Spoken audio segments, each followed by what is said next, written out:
ସ୍ନାନ ସମୟରେ ପାଣିରେ ମିଶାନ୍ତୁ ଏପରି ଏକ ଜିନିଷ ଯାହାକି ଆପଣଙ୍କୁ ମାରାତ୍ମକ ରୋଗଠାରୁ ଦୂରେଇ ରଖିବ। ଆସନ୍ତୁ ଜାଣିବା ଜିନିଷ କଣ ଆଉ ତାର ଉପକାରିତା କଣ। ହଁ ଆଜ୍ଞା, ଅଧିକାଂଶ ଲୋକ ସାଧା ଜଳରେ ଗାଧେଇଥାନ୍ତି। ଯଦି ଏହି ଜଳରେ କିଛି ଜରୁରୀ ସାମଗ୍ରୀକୁ ବ୍ୟବହାର କରାଯାଏ ବା କରିବା, ତାହେଲେ ବହୁ ସ୍ୱାସ୍ଥ୍ୟ ସମସ୍ୟାରୁ ରକ୍ଷା ପାଇପାରିବା।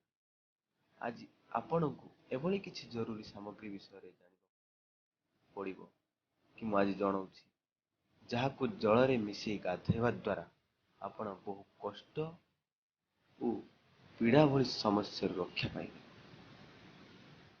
ତେବେ ଆସନ୍ତୁ ଜାଣିବା ଗାଧୋଇବା ସମୟରେ କେତେକ ଉପକାରୀ ଜିନିଷକୁ ବ୍ୟବହାର କରିବା, ଯାହା ଆମ ସ୍ୱାସ୍ଥ୍ୟ ପାଇଁ ଲାଭଦାୟକ ଅଟେ। ଫିଟିକିରି ଓ ଲୁଣ। ପ୍ରଥମେ ଏକ ବାଲ୍ଟିରେ ଜଳ ନିଅନ୍ତୁ, ଗୋଟିଏ ଚାମଚ ଫିଟିକିରି ଓ ଗୋଟିଏ ଚାମଚ ଲୁଣ ନିଅନ୍ତୁ। ଏହାପରେ ଏହାକୁ ସେହି ବାଲ୍ଟିଏ ଜଳରେ ମିଶେଇ ଦିଅନ୍ତୁ। ଏଭଳି କରିବା ଦ୍ୱାରା ରକ୍ତ ସଞ୍ଚାଳନକୁ ନିୟନ୍ତ୍ରଣ କରିବାରେ ବହୁତ ସାହାଯ୍ୟ କରେ, ଯାହାଦ୍ୱାରା କଷ୍ଟ ଓ ଚିନ୍ତିତ ଭଳି ସମସ୍ୟାରୁ ରକ୍ଷା ପାଇପାରିବେ। ରକ୍ତଚାପ କମ୍ ରହିବ। ଦ୍ୱିତୀୟରେ ହେଲା ଲିମ୍ବ ପତ୍ର। ଆପଣମାନେ ଜାଣିଥିବେ ଲିମ୍ବ ପତ୍ର ଏକ ଔଷଧୀୟ ପତ୍ର। ଲିମ୍ବ ପତ୍ର ବହୁ ଉପକାରୀ ସାମଗ୍ରୀ। ପ୍ରଥମେ ଏକ ଗ୍ଲାସ ପାଣି ନିଅନ୍ତୁ, ସେହି ଗ୍ଲାସରେ 8ରୁ 10ଟି ଲିମ୍ବ ପତ୍ର ନିଅନ୍ତୁ। ସେହି ଗ୍ଲାସ ଜଳକୁ ପ୍ରଥମେ ଗରମ କରିଦିଅନ୍ତୁ। ଏହି ଜଳ ଥଣ୍ଡା ହେଲା ପରେ ଏହାକୁ ଛାଣି ଦିଅନ୍ତୁ। ଏହାପରେ ଏହି ପାଣିକୁ ଗୋଟିଏ ବାଲ୍ଟି ପାଣିରେ ମିଶେଇ ଦିଅନ୍ତୁ। ତାହାପରେ ସେ ଜଳକୁ ନେଇ ଆପଣ ସ୍ନାନ କରନ୍ତୁ, ଯାହା ଆପଣଙ୍କୁ ଚର୍ମ ରୋଗ ଭଳି ବିଭିନ୍ନ ପ୍ରକାରର ବଡ଼ ରୋଗର ସମସ୍ୟାରୁ ମୁକ୍ତି ପାଇପାରିବେ।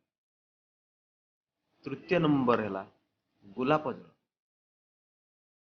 ଆପଣ ଜାଣିଛନ୍ତି ସାଧାରଣତଃ ଗୋଲାପ ଜଳ ଆମେ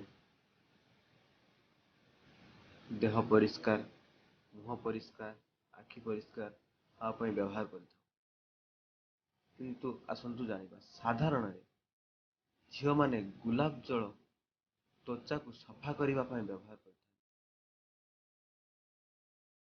ବା ଶରୀରକୁ ସଫା କରିବା ପାଇଁ, ମୁହଁକୁ ସଫା କରିବା ପାଇଁ ବ୍ୟବହାର କରିଥାନ୍ତି। ତେବେ ଏହି ଗୋଲାପ ଜଳକୁ ଆମେ ଗାଧୋଇବା ସମୟରେ ବ୍ୟବହାର କରିବା ଦ୍ୱାରା ଦୁର୍ଗନ୍ଧ ଭଳି ସମସ୍ୟାରୁ